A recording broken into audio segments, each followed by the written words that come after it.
Hello, welcome to my discussion about power inverters, MPPTs, and why I don't think I'm getting the right power out of these this solar array you're looking at into the SunGoldPower inverter. So I'm going to compare. This video right here is going to show you what the power output is of this array right here. There's actually 24 solar panels. Each one is 195 watts. These are all Eco-Worthy. They're right there. That's the actual model number of the device. And I've got them hooked up right now in there's four of them. There's 6 of them connected in series, and there's 4 of those 6 in series. That's because there's a voltage limit on the Eco-Worthy 3500 watt inverter / MPPT that I'll show you in a minute. And I can't wire it identically to how I have to wire it for the SunGoldPower one, because it requires a higher PV input voltage. So anyway, so this is connected with 4 pairs right here. You can see here's the pairs of wires here coming into my combiner box, right? So there's 4 pairs here. Each one of these pairs represents 6 12 volt 195 watt solar panels, which of course they normally put out about 18 volts. And then you can see right here that I've got them all. This is all just the way the box is wired up. So they're combined into the output right here. And the wire is sufficient. I've actually put a fatter wire in here before. That wire is sufficient for the power. I don't have an issue with popping a breaker or the wires getting hot. Okay, so let me show you over. The wires come over here, input into my little shed, where I've got my battery array. Here's the array of batteries. You can hear me still well.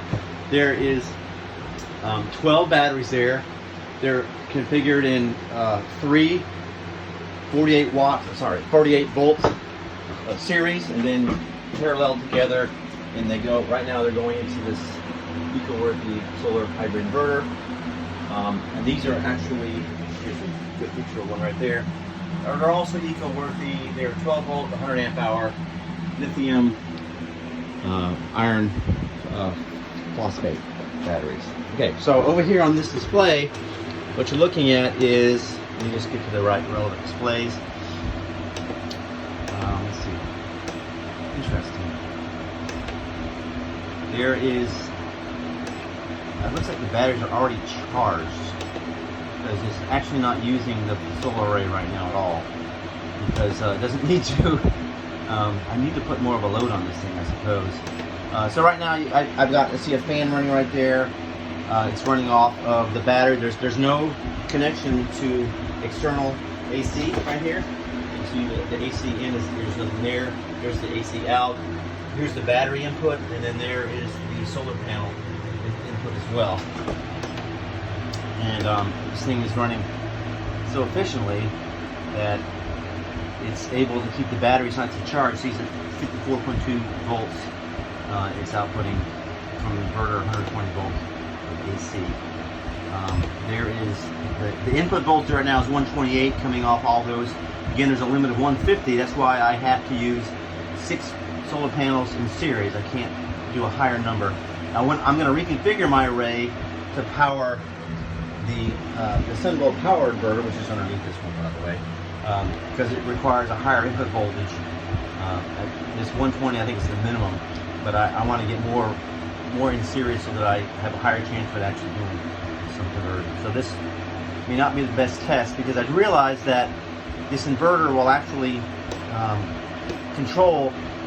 Basically, it doesn't bother with electricity that's coming in from the solar system when the batteries are full, and the AC load doesn't require any more amperage from the solar array. So that's why it's saying 0 amps there. Now, I do have images I can send you that show the when it was charging the batteries. It was charging the batteries at some 40-something amps, right? At 48 volts, and then the input coming in from the array was about, right here, was about 80-something volts, and the output was 40 to 50 amps. So that way I know, and of course there's a line being drawn between here and there showing that the MPPT is actually taking the power coming from the solar array and sending it to the inverter and back to the battery bank to charge it. So this is not a good demonstration of how this works, but believe me when I say that this thing was able to throw 40 to 50 amps at this battery array during this time of day. And it's almost noontime here, and you can see by looking at the solar panels, they got almost maximum sun. So now what I'm gonna do is I'm gonna stop this video and I'm going to go reconfigure, and I think I'm just gonna reconfigure it into going from a 4x6 to a 2x12. So I'll just have, one row, the back row be 12 PVs in series, and this one be 12 PVs in series. That should be 18 times 12 volt, which is, more than, I think it's 400 something volts, the max for that particular inverter, so it won't exceed any limits there. And it's just also easier for me to rewire quickly. And then I'm going to come over here and I'm going to unplug this inverter. I'm going to unplug and power everything off. I've got a breaker there, and there's a breaker in that combiner box as well. Now I'm going to move over the AC output, move over the battery, and move over the PV input to the corresponding slots inside of the SunGoldPower inverter, and then we'll look at this now.